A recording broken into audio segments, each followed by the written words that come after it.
বন্ধুবৰ্গ আজি জানো আহকচোন ক্ৰিয়েটিনিনৰ বিষয়ে। এই যে ক্ৰিয়েটিনিন বাঢ়ি যোৱা বুলি কয় মানুহে, দেহত ক্ৰিয়েটিনিন বাঢ়ি যোৱা বুলি। এই ক্ৰিয়েটিনিননো আচলতে কি, ই ক'ৰ পৰা সৃষ্টি হয় আৰু মাত্ৰা ইয়াৰ যদি বাঢ়ি যায় মানুহৰ দেহত কি কি প্ৰভাৱ পৰে ইয়াৰ বিষয়ে জানো আহক। ক্ৰিয়েটিনিন হৈছে পেশী মানে মাচুলৰ দ্বাৰা তৈয়াৰী বা বিভিন্ন ক্ৰিয়াৰ ফলত দেহত উৎপন্ন হোৱা এটা আৱৰ্জনা।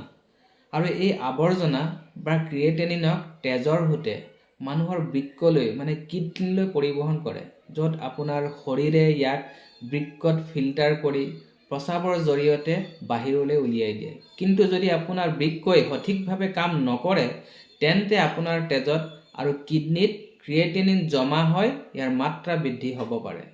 ডেফিনেটলি তাৰপিছত বেমাৰে দেখা দিব।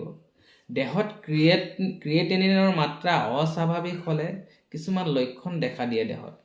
এই লক্ষণবোৰৰ ভিতৰত মুখ্যতঃ শৰীৰৰ কিছু অংশ ফুলিব, বিশেষকৈ ভৰি দুখন ফুলিব, মাংসপেশী ক্ৰেম্প হ'ব, মানসিকভাৱে মানুহজন বিভ্ৰান্তিত থাকিব, হাই প্ৰেছাৰ হ'ব, বুকুৰ বিষ অনুভৱ হ'ব, উশাহ নিশাহ লোৱাত অসুবিধা হ'ব, স্কিনৰ প্ৰব্লেম হ'ব, ছালখন শুকান হৈ পৰিব, খজুৱতি হ'ব, প্ৰস্ৰাৱ কৰাত অসুবিধা হ'ব, মানুহজনৰ ৰাতি ভালদৰে টোপনি নোহোৱা হ'ব। বিশেষকৈ তেনে বুজি পাইছে ক্ৰিয়েটিনিন বাঢ়িলে কি হয়।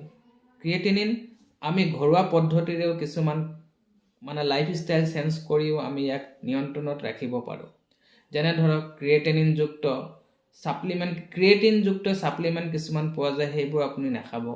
আপোনাৰ খাদ্যত প্ৰটিনৰ পৰিমাণ হ্ৰাস কৰক, ফাইবাৰযুক্ত খাদ্য খাওক, আঁহযুক্ত খাদ্য খাওক। আপুনি কিমান পৰিমাণৰ তৰল পদাৰ্থ খাব লাগে এই বিষয়ে নিজৰ যিজন চিকিৎসক থাকে, স্বাস্থ্যসেৱক থাকে, স্বাস্থ্যসেৱা প্ৰদানকাৰীৰ সৈতে আলোচনা কৰক। অতিমাত্ৰা নিমখ সেৱন কেতিয়াও নকৰিব। বিশেষকৈ কেঁচা নিমখ ভাতৰ লগত যে খোৱা হয় সেয়া নাখাব। বিষৰ ঔষধ পৰিহাৰ কৰক, অতিমাত্ৰা বিষৰ ঔষধ নাখাব। চিগাৰেট স্মকিং নকৰিব, মদ্যপানৰ পৰা একেবাৰে বিৰত থাকিব। এইখিনি লাইফষ্টাইল চেঞ্জ কৰক, আপোনাৰ ক্ৰিয়েটিনিন নিয়ন্ত্ৰণত থাকিব।